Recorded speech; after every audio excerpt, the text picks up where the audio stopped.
ये मेरी किताब है, आप देख लीजिए, संतान सदवी व्रत कथा की। मैंने पहले वीडियो में आपको पूजा विधि बताई थी। अब मैं दूसरी वीडियो में आपको संतान सदवी व्रत कथा सुना रही हूँ, तो आप ध्यान से ये संतान सदवी व्रत कथा सुनिए। इसमें आप किताब भी नहीं हो आपके पास, तो आप मेरी ये कथा सुन के भी आपकी पूरी कथा कर सकते हो। तो मैं आपको पहले इस किताब की मैं गौरा पार्वती जी, शिव जी और गणपति जी है, आप देख लीजिए। तो ऐसी किताब आती है ये, और मैं इनका अभी पूजा करूँगी, क्योंकि इनको तिलक लगा के बाद ही किताब खोली जाती है। तो मैं ये पूजा करती हूँ गौरा पार्वती और शिव गणपति जी की और शिव जी भगवान की। तो ये संतान सदवी की किताब है। मैंने थोड़ा सा फूल भी चढ़ाया और ये मैंने मेरे हाथ में ले लिए। अब मैं आपको किताब सुनाती हूँ, ये पढ़कर पूरी कथा सुनाऊंगी। श्री संतान सदवी व्रत कथा, सरल हिंदी भाषा।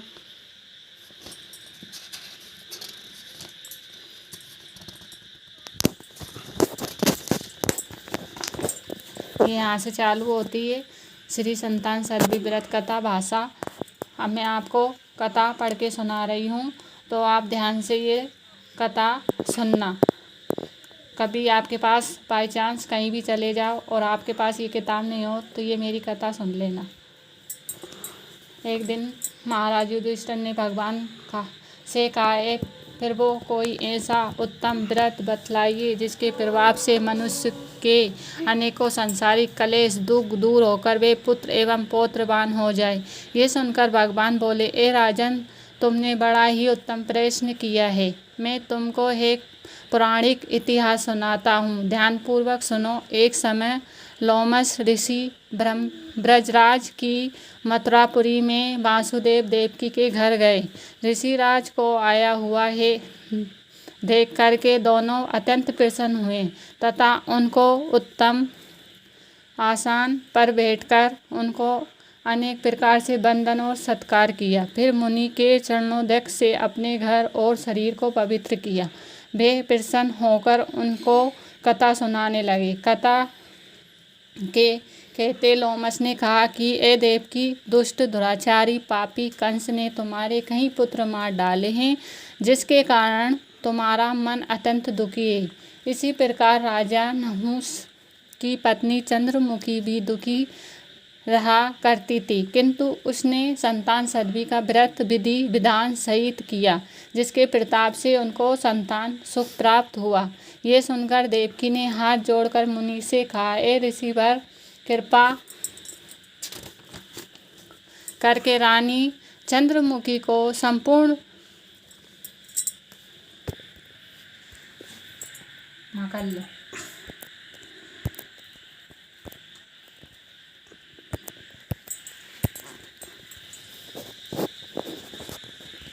काशी में करके रानी चंद्रमुखी का संपूर्ण वृत्तांत तथा इस व्रत का विस्तार सहित मुझे बतलाइए, जिससे मैं भी दुख से छुटकारा पाऊं। लोमस ऋषि ने कहा कि ए देवकी, अयोध्या के राजा नहुसदेव ने थे। उनकी पत्नी चंद्रमुखी अत्यंत सुंदर थी। उनके नगर में विष्णुगुप्त नाम का एक ब्राह्मण रहता था। उसकी स्त्री का नाम भद्रमुखी था। वे भी अत्यंत रूपवती सुंदर थी। रानी और ब्राह्मणी में अत्यंत प्रेम था। एक दिन वे दोनों सरयू नदी में स्नान करने के लिए गई। उन्होंने देखा कि अन्य बहुत सी स्त्रियां सरयू नदी में स्नान करके निर्मल वस्त्र पहनकर एक मंडप में शंकर एवं पार्वती जी की मूर्ति स्थापित करके पूजा कर रही थी। रानी और ब्राह्मणी ने ये देखकर उन स्त्रियों से पूछा कि बहनों, तुम ये किस देवता का और किस कारण से पूजन व्रत आदि कर रही हो? ये सुनकर स्त्रियों ने कहा कि हम संतान सदवी का व्रत कर रही हैं और हमने शिव पार्वती पूजन चंदन अक्षत आदि से सोण सोचर विधि से किया है। ये व्रत के कारण ये मन संकल्प किया और घर वापस लौट आई। ब्राह्मणी भद्रमुखी तो इस व्रत को नियम पूर्वक करती रही, किंतु रानी चंद्रमुखी राजमद के कारण कभी भी इस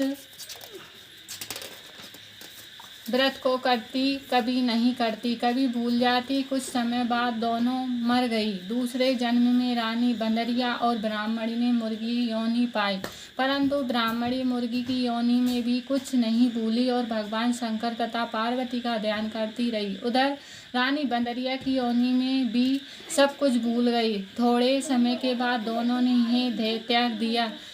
अब इनका तीसरा जन्म मनुष्य योनि में हुआ। उस ब्राह्मणी ने एक ब्राह्मणी के यहाँ कन्या के रूप में जन्म लिया। उस ब्राह्मण कन्या का नाम भूषण देवी रखा गया तथा विवाह गोकुल निवासी अग्निशील ब्राह्मण से कर दिया। भूषण देवी इतनी सुंदर थी कि वे आभूषण रहित होने हुए भी अत्यंत सुंदर लगती थी।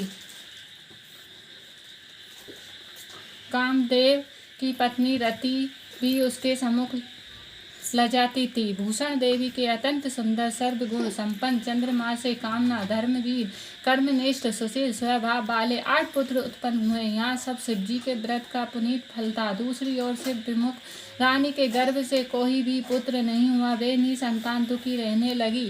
रानी और ब्राह्मणी में भी प्रीति पहले जन्म में भी थी, वे अब भी बनी रही। रानी जब वृद्ध अवस्था को प्राप्त होने लगी तब उसके गूंगा बहरा तथा बुद्धिहीन अल्प आयु वाला पुत्र हुआ। वे 9 वर्ष की आयु में इस क्षण भंगुर संसार को छोड़कर चला गया।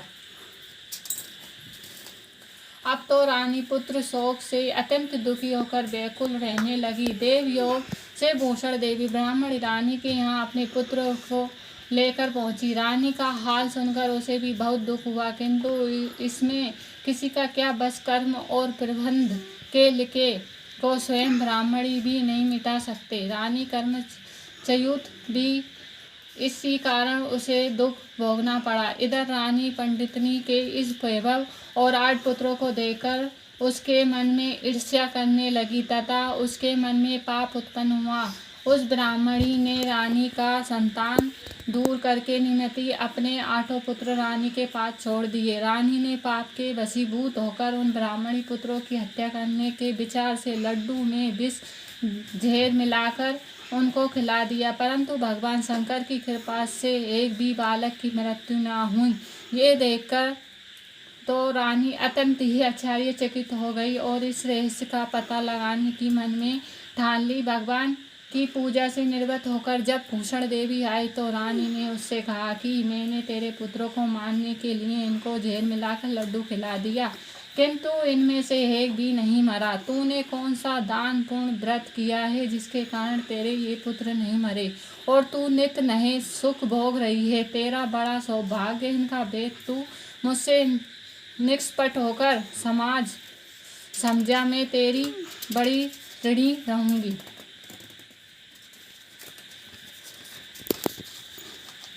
रानी के ऐसे दीन वचन सुनकर भूषण ब्राह्मणी कहने लगी, सुनो, तुमको 3 जन्म का हाल कहती हूँ, सो ध्यान पूर्वक सुनना। पहले जन्म में तुम राजा नहुस की पत्नी थी और तुम्हारा नाम चंद्रमुखी था। मेरा भद्रमुखी था और ब्राह्मणी थी।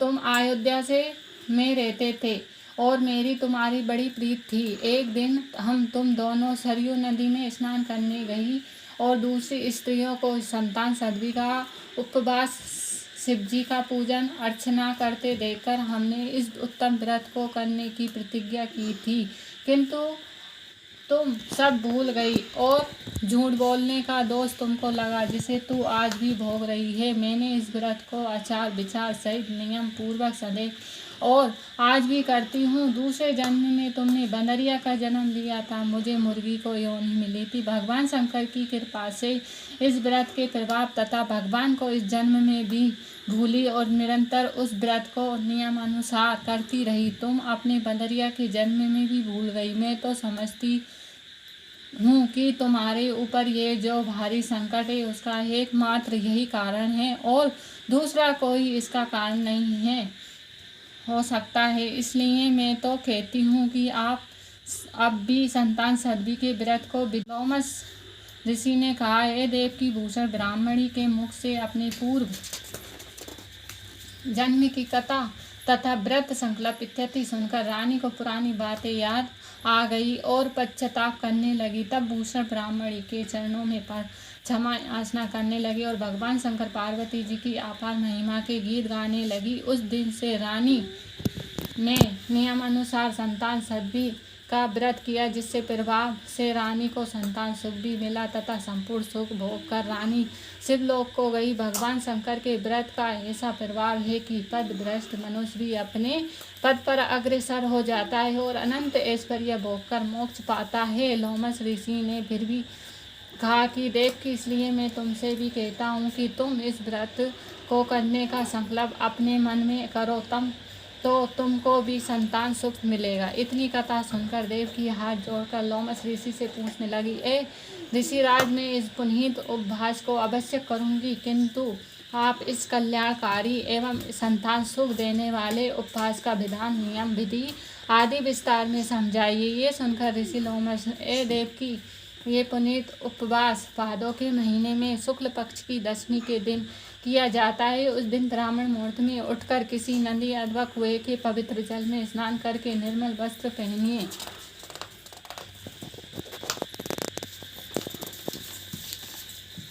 पहनना चाहिए। श्री शंकर भगवान तथा जगदम्बा पार्वती जी की मूर्ति की स्थापना करें। इन प्रतिमाओं के सम्मुख सोने चांदी के तारों को अथवा रेशम का धागा बना के उसे गाढ़े में 7 गांठें लगानी चाहिए। इस गाढ़े को धूप दीप अष्टगंध से पूजा करके अपने हाथ में बांधे और भगवान शंकर से अपनी कामना सफल होने की प्रार्थना करे।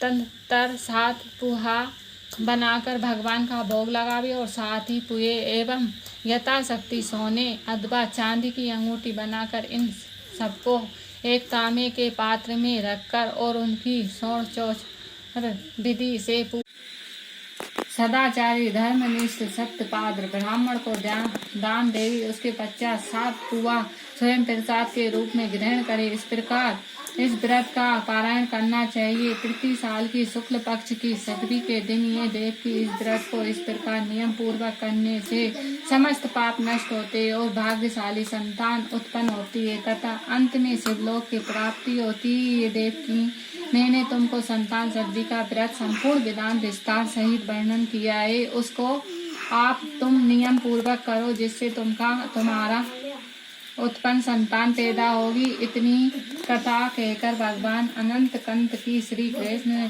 ने धर्मात्मा युधिष्ठिर से कहा कि श्री लोमस ऋषि इस व्रत इस प्रकार हमारी माता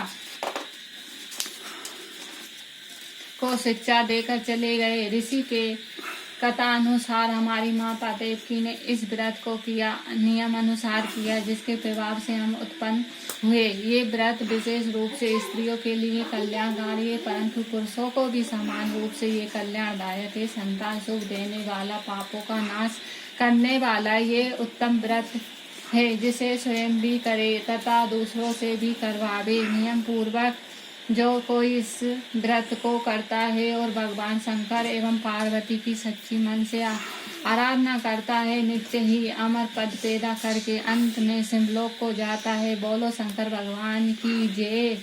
और मेरी ये कथा समाप्त हुई है। और जो मैंने पुष्प और चावल मेरे हाथ में लिए थे, वो मैं शिवजी भगवान को अर्पण करती हूँ। और मैं एक मनोकामना करती हूँ। मेरे 2 बच्चे हैं, एक लड़का और एक लड़की। भगवान उनको दीर्घ आयु की उनको आशीर्वाद दे। और भगवान से यही प्रार्थना है, सबके बच्चे दीर्घ आयु को से मुझे यही मनोकामना है कि भगवान सबके बच्चों को दीर्घ आयु का आयुष्मान दे, आशीर्वाद दे और भगवान सबके बच्चों को खुश रखे, आगे उन्नति दे। जैसे मेरे बच्चे हैं, भगवान सबके बच्चों को भी अच्छे से रखे, खुश रखे। और मेरा एक बेटा और एक बेटी है, उनको आप भी आशीर्वाद देना सब। और आपको कथा अच्छी लगी हो तो लाइक करना, सब्सक्राइब करना, कमेंट में लिख के भेजना और शेयर करना जितनी भी हो सके आपको। और मुझसे कोई भूल चूक हो माता पार्वती जी और शिव जी भगवान गणपति जी, तो मुझे माफ़ करना और मेरे बच्चों को हमेशा खुश रखना और मेरे परिवार को जैसा खुश रखा है ऐसे सबके परिवार को खुश रखना। राधे राधे। ओम नमः शिवाय।